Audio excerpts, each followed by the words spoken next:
மீண்டும் உங்களை நாம் சந்திப்பதிலே மிக்க மகிழ்ச்சி அடைகின்றோம். நான் இலங்கையில் இருந்து பதுளை போதனா வைத்தியசாலையில் இருந்து வைத்தியர் கிருஷான் வேதநாயகம். மாரடைப்பு, ஹார்ட் அட்டாக் அல்லது மயோகார்டியல் இன்ஃபாக்ஷன் ஏற்படுவதற்குரிய காரணங்களை பற்றி பார்த்தோம். அது 3 காரணங்களாக பிரித்து, முதலாவது காரணம் என்னவென்றால், இந்த முடியுறு நாடிகளில் இடது பக்கமாக இருக்கலாம், இடது முடியுறு நாடியாக இருக்கலாம், வலது முடியுறு நாடியாக இருக்கலாம், கொரோனரி ஆர்டரி என்று சொல்லுவோம். இதில் ஏற்படுகின்ற தடை, மெக்கானிக்கல் ஆப்ஸ்ட்ரக்ஷன், இவற்றுக்குரிய காரணங்களை பற்றி பார்த்து கொண்டிருக்கின்றோம். இன்று 4வது காரணமாக நாங்கள் என்னத்தை பார்க்க போகின்றோம் என்றால், அதாவது இந்த இரத்தம் கட்டிப்படுவதனாலே ஒரு தடை அல்லது பிளாக் ஏற்படலாம். அதே நேரத்திலே இந்த கால்களிலே, உங்களுக்கு தெரியும், கால்களிலே சில பேருக்கு இந்த நாளங்கள் எல்லாம் விரிவடைந்து காணப்படும். நாங்கள் இதை வெரிகோஸ் வெயின், வெரிகோஸ் நாளங்கள் என்று சொல்லுவோம். இந்த வெரிகோஸ் நாளங்களுடைய விட்டம் அளவு பெரிதாக இருக்கின்றபடியினாலே அந்த வெரிகோஸ் நாளங்களிலே இருக்கின்ற வேல்வு, அந்த வேல்வு எனப்படுகின்ற அந்த வேல்வ் வடிவாக செயற்படாத காரணத்தினாலேயும் இந்த வெரிகோஸ் நாளங்களில் என்ன செய்கிறது, இரத்தம் தேங்குகிறது.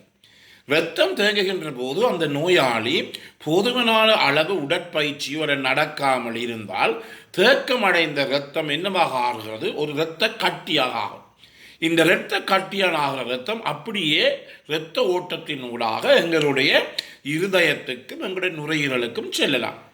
நுரையீரலுக்கு சென்றால் அதை நாங்கள் பல்மரி எம்பாலிசம் என்று சொல்லுவோம். அதே நேரத்தில் இந்த இரத்த கட்டி அப்படியே எங்களுடைய இருதயத்துக்கு சென்று இருதயத்திலே அந்த முடியுறு நாடிகளிலே போய் ஒரு தடையை அல்லது பிளாக்கை ஏற்படுத்தும். எனவே இது எம்பாலிசம் காரணமாக இந்த ஏற்படுகின்ற தடைதான் இங்க ஒரு பிரச்சனையாக இருக்கின்றது. எனவே நாங்கள் வடிவாக கவனித்துக் கொள்ள வேண்டும் என்னவென்றால், அதாவது எந்த ஒரு நோயாளியும், முதலும் சொல்லியிருக்கிற எந்த ஒரு நோயாளியும் இயல்பான மட்டும் கன நாளைக்கு கட்டிலே இருக்கக்கூடாது. உதாரணமாக ஒரு பாரிசவாதம் வந்த நோயாளியை கூட நாங்கள் என்ன செய்ய வேண்டும், அவருக்கு நாங்கள் போதிய அளவு உடற்பயிற்சியை, ஃபிசியோதெரப்பி என்று சொல்லுவோம், உடற்பயிற்சியை கொடுத்து அவரை நடக்க செய்ய வேண்டும். அதே நேரத்தில் சத்திர சிகிச்சை மேற்கொண்டவர்களுக்கு கூட என்ன செய்கிறார்கள், இப்போது உங்களுக்கு தெரியும், மிக பிரபலியமான 5 நட்சத்திர ஹாஸ்பிட்டல், 5 நட்சத்திர வைத்தியசாலைகளிலே உங்களுக்கு தெரியும், இந்த படுக்கையிலே இந்த இருதய சத்திர சிகிச்சை செய்த நோயாளிகளுக்கு படுக்கையில் இருந்து இந்த உடலில் இருக்கின்ற கைகளையும் கால்களையும் பிடித்து விடுவதற்கு கூட 2 பேரை அங்கு 2 தொழிலாளர்களை அங்கு வேலை கமர்த்தி இருப்பதை நான் அண்மையிலே ஒரு இடத்துக்கு போன போது நான் கண்டேன். உண்மையாக அது மிக ஒரு நல்ல ஒரு விடயம், என்னால் செலவு கூடின ஒரு விடயம். அவர்களுடைய வேலை என்னென்றால், ஒவ்வொரு கைகளையும் கால்களையும் தொடர்ந்து அவர்கள் பிடித்து கொண்டிருக்கின்றார்கள். ஏனெனில் அந்த இரத்த ஓட்டம் தொடர்ச்சியாக நடைபெறும். இரத்த ஓட்டம் எங்கேயாவது இரத்தம் தேங்குமாக இருந்தால் அங்கு இந்த இரத்த கட்டிகள் உருவாகும். இந்த இரத்த கட்டிகள் உருவாகி அவை இரத்த ஓட்டத்தின் மூலமாக இருதயத்துக்கோ அல்லது எங்களுடைய நுரையீரலுக்கோ சென்று சடுதியான மரணம், இந்த பல்மனரி எம்போலிசம் என்று சொல்லப்படுகின்ற இந்த சுவாச பையிலே ஏற்படுகின்ற இந்த இரத்த கட்டியான சடுதியான மரணத்தை ஏற்படுத்தும். அதே போலதான் இருதயத்தில் ஏற்படுத்துகின்ற இந்த இரத்த கட்டி கூட இப்படி ஒரு சடுதியான மரணத்தை ஏற்படுத்தக்கூடியதாக இருக்கின்றது. என இதை நாங்கள் கட்டாயமாக கவனித்து பார்க்க வேண்டும். இயல்பான மற்றும் எந்த நோயாளியாக இருந்தாலும் எவ்வளவுக்கு விரைவிலே அவரை நடக்க விட செய்ய முடியுமோ அல்லது மொபிலைஸ் பண்ண முடியுமோ, அவரை அசைக்க முடியுமோ, அவ்வளவுக்கு விரைவிலே நாங்கள் அவரை அசைக்க வேண்டும். இல்லாவிட்டால் என்ன நடைபெறும் என்றால், இந்த எம்போலிசம் ஏற்பட்டு, இந்த இரத்த கட்டி ஏற்பட்டு அவருக்கு இந்த மாரடைப்பு அல்லது ஹார்ட் அட்டாக் ஏற்படக்கூடியதாக இருக்கும். அடுத்ததாக இன்னும் ஒரு பிரச்சனை இருக்கின்றது.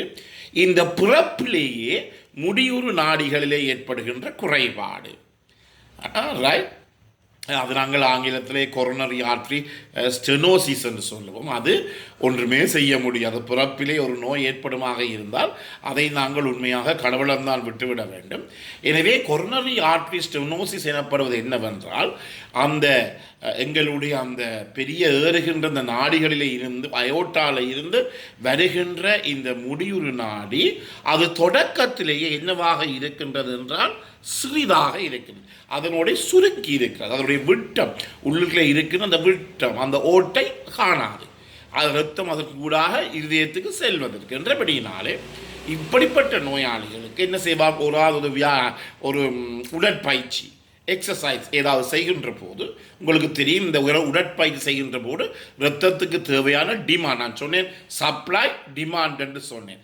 ரத்தம் கூடுதலாக தேவைப்படும், கூடுதலாக ஆக்சிஜன் தேவைப்படும் உங்களுடைய தசைகள் எல்லாம் வேலை செய்வதற்கு. எனவே அந்த நேரத்தில் சப்ளையை விட டிமாண்ட் அதிகரிக்கின்ற போது என்ன நடைபெறும்? அங்கு அந்த நோயாளிகளுக்கு மாரடைப்பு ஏற்படும். எனவே இந்த முடியுறு நாடிகளிலே ஏற்படுகின்ற இந்த சுருக்கம் அல்லது ஸ்டெனோசிஸ் விட்டம் குறிவது என்பது ஒரு பரம்பரையாக ஒரு அது பிறப்பிலே இருந்தே உருவாகக்கூடிய ஒரு பிரச்சனையாக இருக்கின்றது.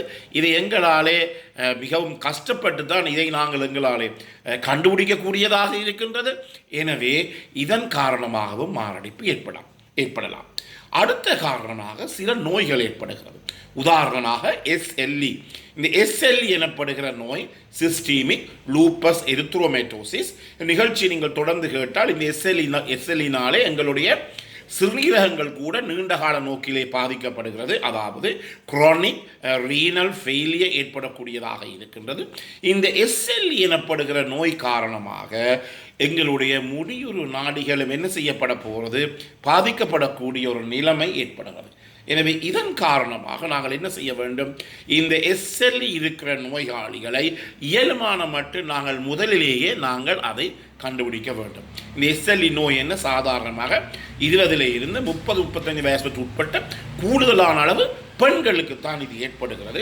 முகத்திலே அவர்களுக்கு ஒரு ரேஷ், முகத்திலே ஒரு தேமல் மாதிரி ஏற்படுகிறது, கை கால் வலி ஏற்படுகிறது, ஜாயிண்ட்டுகள் வீங்கிய மூட்டுகள் எல்லாம் வீக்கமடைந்திருக்கும், அதே ரத்தம் குறைவாக இருக்கும். இவ்வாறு பல பிரச்சனைகள் இந்த SLE நோய்க்கு இருக்கின்றது. எனவே இது பெண்களை தாக்குகின்ற மிகவும் ஒரு கொடூரமான நோய்.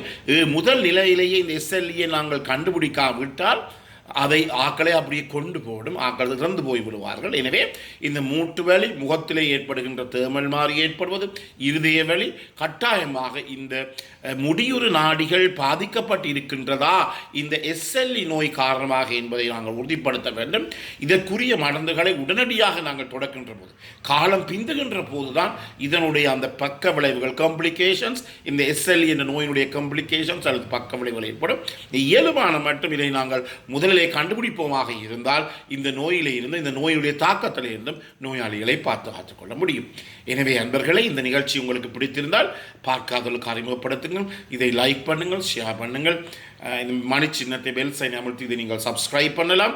அதே நேரத்திலே என்னை நேரடியாக தொடர்பு கொள்ள விரும்பினால் 009477356245 தொடர்பு கொள்ளுங்கள். இந்த பிறந்திருக்கின்ற நாள் உங்கள் அனைவருக்கும் இனிய நாளாக அமைய அனைவருக்கும் பொதுவான இறைவனை வேண்டி விடைபெறுகின்றேன். நன்றி, வணக்கம்.